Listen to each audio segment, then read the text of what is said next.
잘 익은 단풍은 봄꽃보다 아름답다. 법륜스님께서 하신 말씀입니다. 많은 사람들은 봄꽃을 부러워합니다. 화려하고 눈부시고 잠깐이라도 모든 이의 시선을 사로잡기 때문입니다. 하지만 스님은 이렇게 말씀하십니다. 꽃은 잠깐 피었다 지는 것일 뿐 인생의 깊이를 보여주지 못한다. 오히려 가을 단풍, 잘 익은 나무의 잎은 그 나이만큼의 세월과 성숙을 담고 있기에 더 아름답다고요. 여러분, 지금 당신은 단풍입니까? 아니면 아직도 봄꽃을 그리워하고 있습니까? 많은 분들은 이렇게 말씀하십니다. 나는 이제 쓸모가 없다. 늙어서 외롭다. 내가 뭐라고 자식들에게 짐만 되는구나. 이런 마음이 왜 드는 걸까요? 바로 봄꽃만이 아름답다는 세상의 기준에 우리 자신을 맞추고 있기 때문입니다. 젊고 건강하고 예쁘고 힘 있는 것만이 가치 있다고 세상이 말합니다. 그래서 나이 들어가는 자신을 거울 속에서 볼 때마다 나는 이제 끝났구나 하고 착각합니다. 하지만 부처님의 가르침은 정반대입니다. 인생은 늙어갈수록 더 깊어진다. 잘 익은 단풍은 봄꽃보다 아름답다. 제가 한 가지 질문을 드리겠습니다. 여러분은 혹시 나이 든 나 자신을 부끄럽게 여긴 적 있습니까? 주름진 얼굴, 약해진 다리, 예전처럼 기억이 잘 안 나는 머리를 보며 나는 이제 소용없다는 생각을 해본 적 있습니까? 이런 생각이 드는 순간 마음이 쪼그라듭니다. 자존감은 땅에 떨어지고 삶의 의미도 사라집니다. 그런데 여러분, 잘 들어보세요. 주름은 흉터가 아니라 세월이 새긴 훈장입니다. 흰 머리는 허약함이 아니라 인생이 익어가는 증거입니다. 잘 걷지 못하는 다리는 쓰러져도 다시 일어나 걸어온 용기의 발자국입니다. 문제는 나이가 아니라 마음입니다. 봄꽃을 그리워하면 내 인생은 초라해지고 단풍의 빛깔을 인정하면 내 인생은 더 찬란해집니다. 어떤 분은 젊음이 사라졌다고 울지만 다른 이는 늙음 속에서 여유와 지혜를 발견합니다. 같은 인생인데 바라보는 눈에 따라 전혀 다른 빛을 냅니다. 그럼 왜 우리는 봄꽃만 붙잡으려 할까요? 그건 세상이 우리 귀에 속삭였기 때문입니다. 젊어야 사랑받는다. 건강해야 대접받는다. 돈 있어야 가치 있다. 이런 기준 때문에 우리는 단풍의 아름다움을 못 보고 살아온 겁니다. 그래서 나이 들어갈수록 더 외롭고 더 쓸쓸해지고 더 마음이 무너집니다. 여러분, 오늘 이 시간을 통해 제가 드리고 싶은 첫 번째 말씀은 이겁니다. 당신은 이미 봄꽃이 아니라 잘 익은 단풍입니다. 봄꽃은 화려하지만 금방 집니다. 단풍은 깊고 오래 눈부신 빛을 냅니다. 그리고 무엇보다 단풍은 가을 하늘과 어울려야 그 진가를 드러냅니다. 즉, 단풍의 아름다움은 계절이 익을수록 더 짙어진다는 겁니다. 여러분의 인생도 마찬가지입니다. 이제 와서 뒤늦게 빛나는 것이 아니라 지금 이 순간이야말로 가장 아름다운 색깔을 낼 시간입니다. 하지만 솔직히 말씀드리겠습니다. 많은 분들이 이렇게 말합니다. 말은 좋은데 나는 여전히 외롭습니다. 이 나이에 무슨 아름다움이 있겠습니까? 내 인생은 후회투성이인데요. 맞습니다. 그런 마음이 드는 게 당연합니다. 왜냐하면 우리는 늘 봄꽃의 기준으로 자기 자신을 재단해 왔기 때문입니다. 그래서 오늘 이 시간부터 그 기준을 내려놓는 연습을 시작해야 합니다. 내가 가진 흰머리와 주름을 부끄럽게 여기지 말고 그 속에 담긴 이야기를 자랑스럽게 여겨야 합니다. 왜냐하면 그 모든 세월이 바로 지금의 나를 만들었고 그 모든 흔적이 바로 단풍잎의 색깔처럼 내 삶을 빛내고 있기 때문입니다. 여러분, 마지막으로 다시 묻겠습니다. 당신은 지금 단풍입니까? 아니면 아직도 봄꽃을 그리워하고 계십니까? 만약 아직 봄꽃을 붙잡고 있다면 이제 손을 놓으십시오. 그건 이미 지난 계절의 이야기입니다. 이제는 단풍으로 살아야 합니다. 그리고 지금 바로 당신이 그 단풍입니다. 여러분, 사람을 만나면 무엇이 가장 먼저 보일까요? 사람을 가장 먼저 사로잡는 건 바로 눈빛입니다. 젊을 때는 눈이 반짝이고 생기가 가득해 보일 수 있습니다. 그러나 그 눈빛 속에는 아직 미숙함과 흔들림이 숨어 있습니다. 사랑과 이별에 쉽게 흔들리고 돈과 명예에 마음이 요동치고 자존심 때문에 눈빛이 거칠어집니다. 하지만 세월이 흘러 많은 풍파를 겪고 나면 눈빛은 달라집니다. 고통을 겪은 사람의 눈빛은 더 이상 가볍지 않습니다. 시련을 견딘 사람의 눈빛은 깊고 고요합니다. 마치 바다의 심연처럼 쉽게 흔들리지 않는 무게감이 느껴집니다. 부처님께서 이런 말씀을 하셨습니다. 마음이 고요하면 얼굴이 밝아진다. 평생의 파도를 견디고 마음의 소음을 잠재운 사람에게서만 나오는 빛이 있다는 것입니다. 여러분, 혹시 주변에서 이런 분 보신 적 있으십니까? 화려하게 치장하지도 않았는데 그분의 자리에만 가면 마음이 차분해지고 그분의 한마디에는 힘이 실립니다. 왜 그럴까요? 바로 세월이 빚어낸 깊은 눈빛 때문입니다. 저는 몇 해 전 한 어르신을 만났습니다. 그분은 올해로 78세, 허리는 굽고 손마디는 일하다 굳어 있었습니다. 하지만 그분의 눈빛은 달랐습니다. 흔히 늙은 사람의 눈은 흐려지고 힘이 없다고들 말하죠. 그런데 그 어르신 눈을 마주한 순간 가슴이 쿵 내려앉는 듯한 힘을 느꼈습니다. 그분은 젊은 시절 하루 벌어 하루 먹고 살기에도 빠듯한 농부였습니다. 가난 때문에 자식들에게 화도 많이 내고 마음에 없는 말도 했습니다. 술에 취해 고함치던 날들도 있었지요. 그러다 어느 날 어린 아들이 울면서 이런 말을 했다고 합니다. 아버지, 제발 그만 좀 소리치세요. 무서워요. 그 말이 평생 가슴에 박혔답니다. 내가 내 새끼를 얼마나 겁나게 만들었을까? 그 죄책감이 세월이 흘러도 떠나지 않았다고 합니다. 하지만 아이들을 다 키워내고 아내마저 먼저 세상을 떠난 뒤 홀로 사는 세월 속에서 그 어르신은 변했습니다. 분노 대신 고요가 찾아왔고 고집 대신 자비가 자리 잡았습니다. 마을 사람들이 그 집에 찾아옵니다. 아들이 속 썩여서 우는 며느리, 남편의 무관심에 지쳐 힘들어하는 아주머니, 사업 실패로 좌절한 젊은이 다들 그 집에 가면 마음이 풀린다 하면서 모여듭니다. 그 어르신은 그저 그래, 다 지나간다. 괜찮다. 이 두 마디만 하십니다. 그런데 그 순간 듣는 이의 눈에서 눈물이 터져 나옵니다. 왜일까요? 그분의 말에 세월이 새겨놓은 눈빛이 함께하기 때문입니다. 말은 짧아도 눈빛이 대신 긴 이야기를 합니다. 나도 다 겪어봤다. 그 고통을 안다. 그러니 너도 지나간다. 그 눈빛이 말해주는 겁니다. 한 번은 40대 남자가 빚 때문에 집안이 무너져 내린 사정을 털어놓았습니다. 이제는 끝입니다. 다 포기하고 싶습니다.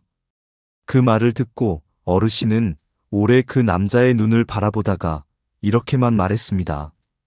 죽고 싶을 때도 살다 보니 여기까지 왔어. 너도 살다 보면 여기까지 오게 될 거다. 여러분, 이게 바로 세월이 빚어낸 눈빛의 힘입니다.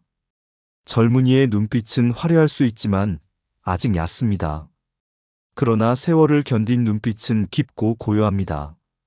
마치 바람이 거친 산길을 오래 걸은 바위처럼 쉽게 흔들리지 않는 무게를 가지고 있습니다. 사람의 매력도 같습니다. 나이가 든다는 건 주름이 늘고 머리가 휘어진다는 뜻만이 아닙니다.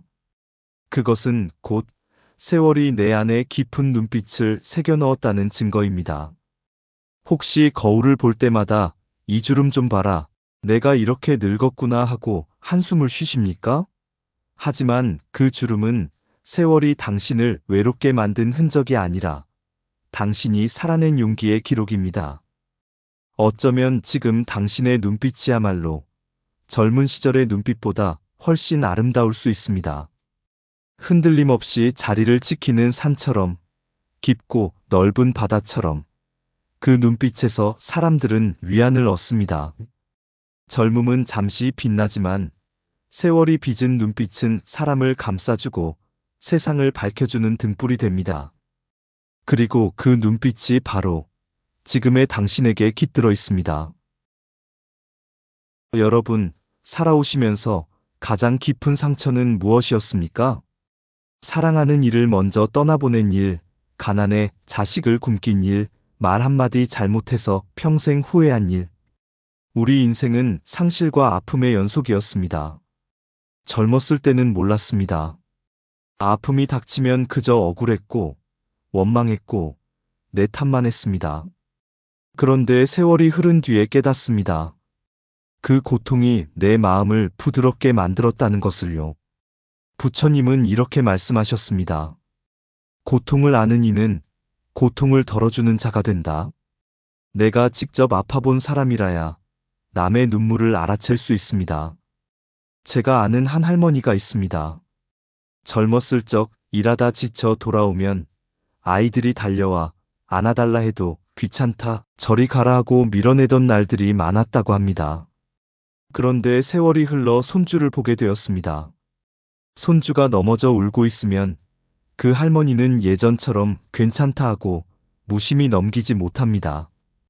그 작은 손을 꼭 잡고 등을 다독이며 마치 자기 잘못을 만회하듯 품에 꼭 끌어안습니다.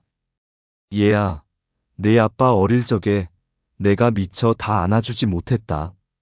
이제 너라도 내가 다 안아주마. 그 손길은 단순히 할머니의 사랑이 아닙니다. 그건 세월의 아픔이 빚어낸 자비심입니다. 자신의 상처에서 흘러나온 따뜻함이지요. 또한 어르신은 이런 이야기를 했습니다. 젊었을 때 동생에게 모진 말을 해놓고 결국 화해하지 못한 채 동생이 세상을 떠났다고 합니다.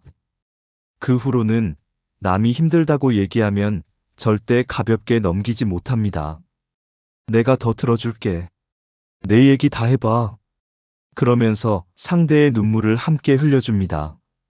그분은 말합니다. 내 상처 때문에 남의 상처를 그냥 지나치지 못한다. 여러분, 이게 바로 아픔이 자비심으로 바뀐 순간입니다.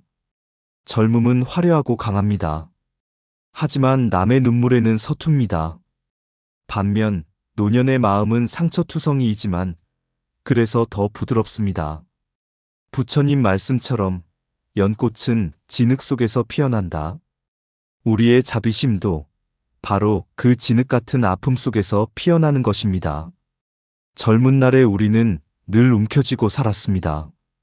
더 많은 돈, 더 높은 자리, 더 큰 집 남과 비교하며 살아야 안심이 됐습니다.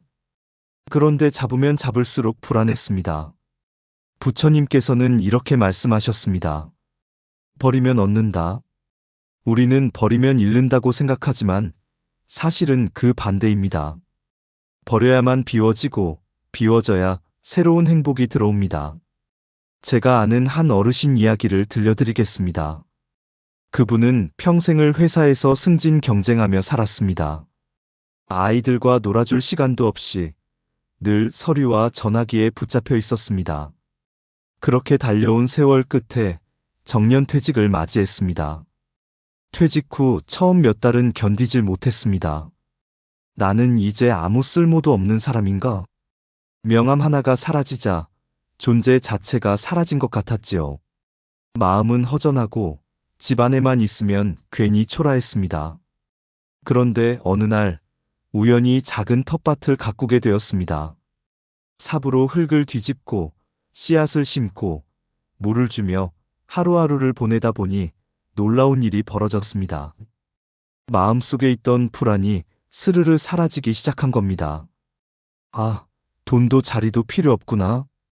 내가 이렇게 흙을 만지고 새싹이 돋아나는 걸 보는 것만으로도 충분히 행복하구나. 내가 평생 붙잡으려 했던 건 사실 내 행복이 아니었다. 명예와 돈에 매달려 살았지만 그건 결국 다 흩어지는 것. 내려놓고 나니 이제야 내가 나답게 산다. 부처님은 또 이렇게 말씀하셨습니다. 탐욕은 불이고 집착은 쇠사슬이다. 탐욕은 내 마음을 태워버리고 집착은 나를 묶어버립니다. 그 쇠사슬을 끊는 순간 비로소 우리는 자유로워집니다. 우리가 떠날 때 이 세상에 무엇을 가져갑니까? 집도, 땅도, 통장 잔고도 아무것도 가져갈 수 없습니다. 가져갈 수 있는 건 오직 내 마음의 평화, 내가 베푼 따뜻한 사랑뿐입니다. 그러니 지금이야말로 놓아야 할 때입니다. 명예의 무게, 돈의 욕심, 자식에 대한 지나친 집착 다 내려놓으십시오. 그러면 놀라운 자유가 찾아옵니다. 젊음은 움켜쥐면서 빛났습니다. 그러나 노년의 아름다움은 놓아버림에서 빛납니다. 마치 단풍잎이 제때 떨어져 나무를 살리듯 내려놓음은 나와 내 가족을 더 건강하게 합니다. 부처님께서는 말씀하셨습니다. 감사하는 마음이 곧 복전이다. 복전이란 무엇입니까? 복을 심는 밭, 즉 마음속에 행복의 씨앗을 심는 자리입니다. 농부가 밭을 갈아야 곡식이 자라듯 사람은 감사를 심어야 복이 자랍니다. 우리는 흔히 큰 일에만 감사하려 합니다. 큰 돈이 생겼을 때, 병이 나았을 때, 운 좋게 좋은 자리를 얻었을 때. 그러나 부처님께서 말씀하신 감사는 그런 크고 특별한 순간만이 아닙니다. 숨 쉬는 순간에 감사하라. 걷는 순간에 감사하라. 살아있는 자체가 이미 복이다. 노년에 이르러 깨닫는 진실이 있습니다. 젊을 때는 당연하게 여겼던 모든 것들이 사실은 하나하나가 은혜였다는 것. 밥 한 숟가락, 맑은 공기 한 모금, 아침 햇살 한 줄기, 이 모든 것이 덧없이 사라지면 우리는 그제야 알게 됩니다. 아, 그것이 얼마나 큰 복이었는가. 감사하는 마음은 단순한 기분이 아닙니다. 그것은 마음을 밝히는 등불입니다. 부처님께서는 마음이 어두우면 고통이 따르고 마음이 밝으면 행복이 따른다 하셨습니다. 감사는 바로 그 마음을 밝히는 불빛입니다. 불평은 어둠을 키우지만 감사는 빛을 키웁니다. 불만은 내 마음을 가두지만 감사는 내 마음을 풀어줍니다. 그래서 감사하는 사람은 늙어가도 얼굴이 맑습니다. 주름은 늘어가도 그 주름 속에는 햇살 같은 빛이 깃듭니다. 한번 생각해 보십시오. 지금 이 순간 내 곁에 누군가가 있다는 것, 내 몸이 아직 움직인다는 것, 내 귀가 아직 소리를 듣고 내 눈이 세상을 볼 수 있다는 것, 이 모든 것이 기적이고 복입니다. 그런데 우리는 늘 잃은 것만 생각합니다. 옛날처럼 건강하지 못하다. 옛날처럼 돈이 많지 않다. 옛날처럼 사람들이 찾지 않는다. 이런 생각은 끝없는 결핍의 길로 우리를 끌고 갑니다. 반대로 아직도 걸을 수 있어 감사하다. 밥을 씹을 수 있어 감사하다. 눈을 뜨면 아침이 와서 감사하다. 이렇게 마음을 돌리는 순간 삶은 전혀 다른 빛으로 바뀝니다. 부처님은 또 이렇게 말씀하셨습니다. 감사는 복을 불러오고 원망은 복을 내쫓는다. 우리가 감사할 때 이미 복은 우리 곁에 있습니다. 그리고 그 감사는 더 큰 복을 불러옵니다. 노년의 가장 큰 지혜는 무엇입니까? 젊음이 잃어버린 화려함을 붙잡는 것이 아닙니다. 지금 내 앞에 있는 작은 것들에 감사하는 마음을 키우는 것입니다. 그 마음이 곧 복전입니다. 복전이 기름지면 그곳에 심은 씨앗은 반드시 풍성한 열매를 맺습니다. 우리의 감사가 곧 우리의 미래를 밝게 하는 씨앗이 되는 것입니다. 그러니 오늘 숨 쉬며 살아있다는 것에 감사하십시오. 오늘 누군가와 대화할 수 있다는 것에 감사하십시오. 오늘 밥 한 끼를 먹을 수 있다는 것에 감사하십시오. 그 순간 당신의 마음속에는 이미 복이 자라고 있습니다. 그리고 그 복은 당신의 얼굴을 빛나게 하고 당신의 내일을 넉넉하게 할 것입니다. 감사하는 순간 당신은 이미 복을 가진 사람입니다. 부처님은 말씀하셨습니다. 등불은 스스로를 밝히고 그 빛으로 남을 비춘다. 나이 들어 남은 생을 어떻게 살아야 할까요? 많은 이들이 말합니다. 이제 얼마 안 남았으니 내 것 챙기고 내 자식 챙기고 내 몫을 굳게 잡아야 한다. 그러나 부처님은 정반대의 길을 가르치셨습니다. 쥐고 있는 것을 내려놓을 때 마음은 가장 빛난다. 얼마 전 한 어머니의 이야기를 들었습니다. 그녀는 평생 애써 모은 재산을 두고 깊은 갈등에 빠졌습니다. 아들은 고생을 많이 했으니 재산을 물려줘야겠다. 그런데 딸이 걸린 딸은 남의 집에 시집 갔으니 굳이 나눠줄 필요가 있을까? 하지만 딸이 서운해하면 어쩌나? 내 마음이 너무 복잡하다. 이 갈등은 단순한 돈 문제가 아니었습니다.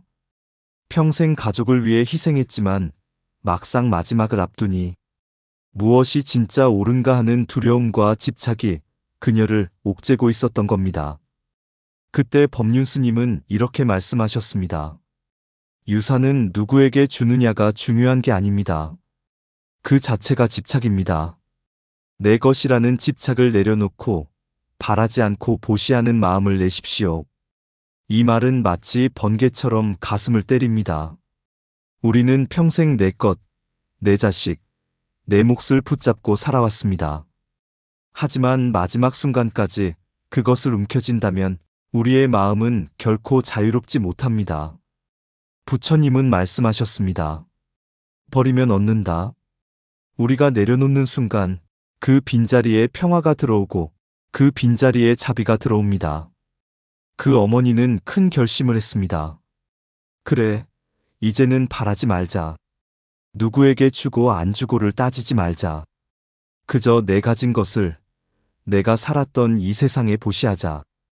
그녀는 아들만을 생각하던 집착을 내려놓고 딸에게도 손주들에게도 심지어 혈연이 아닌 이웃에게도 나누었습니다.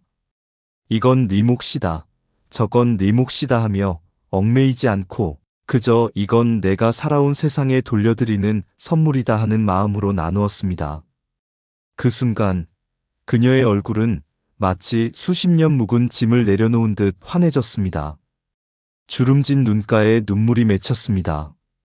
하지만 그 눈물은 후회의 눈물이 아니라 자유와 해방의 눈물이었습니다. 우리가 참회를 할 때 과거의 잘못을 씻습니다. 우리가 기도를 할 때 마음의 방향을 밝힙니다. 그리고 우리가 보시할 때 집착을 끊고 자유를 얻습니다. 이 세 가지가 바로 남은 생을 가장 빛나게 하는 수행입니다. 참회는 나를 정화하고 기도는 나를 위로하며 보시는 나를 자유롭게 합니다. 부처님께서는 이렇게 말씀하셨습니다. 선업은 내가 떠난 뒤에도 나를 따라다니며 후손에게 빛이 된다. 내가 보시한 마음, 내가 참회한 눈물, 내가 드린 기도는 내가 떠난 후에도 후손에게 남는 가장 큰 유산이 됩니다. 돈과 재산은 결국 사라집니다. 자식에게 물려주려 해도 결국 그 재산이 갈등의 씨앗이 되기도 합니다. 그러나 마음으로 남긴 자비와 수행은 자식의 삶을 밝히는 등불이 됩니다. 지금이야말로 마지막 황금기입니다. 집착을 내려놓고 참회로 마음을 씻으십시오. 기도로 마음을 밝히십시오. 보시로 마음을 자유롭게 하십시오. 그러면 당신의 남은 생은 단풍보다 더 아름답게 빛날 것입니다. 세월이 흐르고 머리칼이 희끗해지고 주름이 하나둘 늘어나면서 우리는 종종 이렇게 속삭입니다. 나는 이제 초라해졌다. 젊음도 열정도 다 사라졌다. 그러나 아닙니다. 그것은 착각입니다. 부처님은 말씀하셨습니다. 늙음은 허망이 아니라 지혜의 결실이다. 봄꽃은 화려하지만 잠시 스쳐가고 단풍은 깊고 오래도록 눈에 남습니다. 봄꽃이 시작의 아름다움이라면 단풍은 완성의 아름다움입니다. 지금 이 영상을 보는 분들께 꼭 전하고 싶습니다. 당신은 이미 아름답게 물든 단풍입니다. 그 주름 하나, 흰 머리카락 하나가 헛된 흔적이 아니라 수십 년을 살아오며 흘린 눈물과 웃음이 빚어낸 빛의 무늬입니다. 생각해 보십시오. 젊은 날에는 남들이 뭐라 하는지 늘 신경 쓰고 돈을 더 벌어야 한다, 인정받아야 한다, 사랑받아야 한다 하며 쫓기듯 살아왔습니다. 그러나 이제는 다릅니다. 당신은 이미 충분히 살아왔고, 충분히 견뎌왔으며, 충분히 사랑했습니다. 그 자체로 존귀합니다. 부처님은 말씀하셨습니다. 스스로를 존중하지 않는 자는 남에게도 존중받지 못한다. 이제는 세상의 기준이 아니라 내 마음의 기준으로 나를 바라보아야 합니다. 거울 앞에 서서 이렇게 말해 보십시오. 나는 단풍처럼 아름답게 물든 인생이다. 나는 지금 더 행복하다. 그렇습니다. 우리는 누구나 단풍의 계절을 맞습니다. 그리고 그 단풍은 젊은 날의 화려한 꽃보다 훨씬 더 깊은 아름다움을 가지고 있습니다. 당신의 단풍은 자식들에게는 따뜻한 울타리가 되고, 손주들에게는 편안한 그늘이 되고, 이웃에게는 조용히 빛나는 등불이 됩니다. 오늘 이 시간을 마무리하며 저는 이렇게 전하고 싶습니다. 당신의 생은 이미 아름답습니다. 당신의 눈물은 기도가 되고, 당신의 미소는 자비가 됩니다. 당신이 단풍처럼 빛나는 지금, 바로 이 순간이 인생의 황금기입니다. 달빛 선율 명상TV는 늘 당신 곁에서 평안을 기도합니다. 오늘도 부처님의 지혜와 자비가 함께 하시길 기원합니다. 나무 아미타불.